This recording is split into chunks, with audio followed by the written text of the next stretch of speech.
会有人日复一日的去思念一个人。有一种爱情叫张国荣和唐鹤德，不论性别，抛开世俗，让我们明白了何为最纯粹的感情。在张国荣短暂的一生中啊，有过2段刻骨铭心的爱情。第一段就是他和毛舜筠。那一年张国荣20岁，还是个初出茅庐的青涩小子，他在电视台对年仅17岁的毛舜筠一见钟情。那时的毛舜筠古灵精怪，活泼可爱，就像一道光，瞬间照亮了张国荣的世界。张国荣爱的有多猛，认识没多久，直接捧着玫瑰花单膝跪地，向这个才17岁的女孩求婚了。这个举动啊，在今天看来是极致的浪漫，但在当时却把年少的毛舜筠吓得不轻。他被这突如其来的沉重的承诺给吓跑了。这段青涩的恋情啊，也因此仓促的画上了句号。多年以后，他们早已各自经历了人生的风风雨雨，在一档访谈节目里，作为挚友再度重逢。张国荣看着眼前的毛舜筠，半开玩笑半認真地說出了那句讓無數人淚目的世紀遺憾。咁啊，唔係，係好純情咯。係啊，我同你嗰陣時拍拖，啲屋企人又好中意㗎。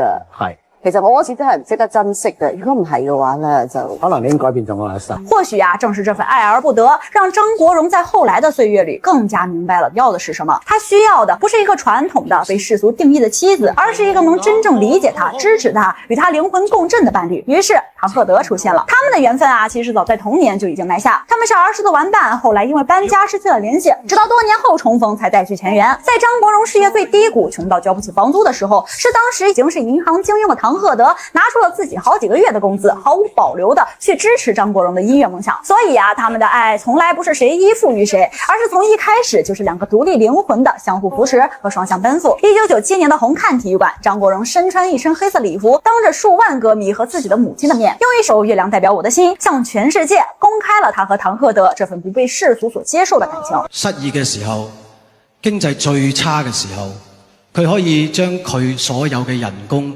幾個月嘅人工借俾我渡過難關。你知我講緊邊個啦？當然就係我個好朋友唐先生啦，係嘛？喺呢度，我要將呢一首歌送俾我呢兩位至愛嘅朋友同埋我嘅親人。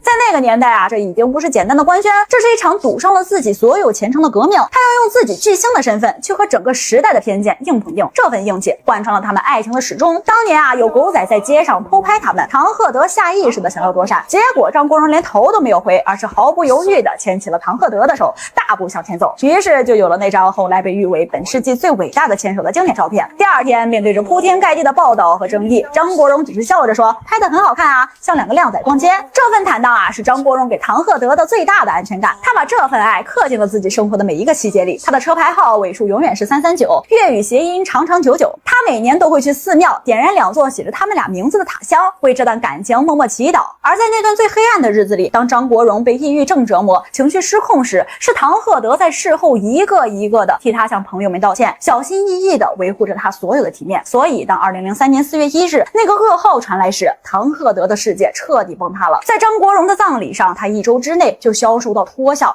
悲痛到需要2個人攙扶才能勉強站立。故事到這裡啊，本該是一個關於生離死別、矢志不渝的完美愛情範本，可人性永遠比故事要複雜得多。就在張國榮去世不久，港媒突然爆出猛料，拍到唐鶴德與一位名叫小文的男子過從甚密。報道裡啊，這位小文外形陽光，酷似張國榮年輕時的對手陳百強。他不僅成了唐鶴德的司機，更被拍到陪着唐鶴德一起打球、吃飯，甚至自由出入那棟曾經屬於張國榮和他的房子。一時間啊，輿論譁然，唐鶴德另結新歡的傳聞甚囂塵上，很多人無法接受那個在葬禮上悲痛欲絕的男人怎麼會這麼快就有了新的伴侶。於是一個更殘忍的猜測開始浮出水面，唐鶴德每年在社交媒體上雷打不動的對張國榮進行緬懷，這背後究竟還是不是那份純粹的愛，還是說這已經變成了一種為了維繫自己在數千萬榮迷心中完美伴侶人設的一種表演。支持真愛論的人認為，陪伴和懷念並不衝突，人死不能復生，活着的人總有權利去尋找新的生活和慰藉。他心中的位置啊，永遠留給哥哥，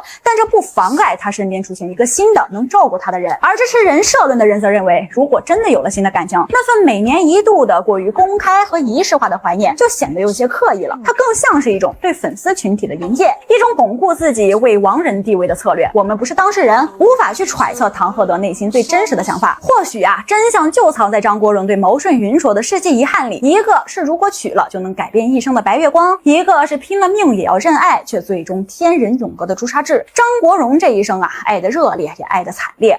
而留给我们的，除了那些经典的作品，或许就是这份关于爱情的永恒的谜题吧。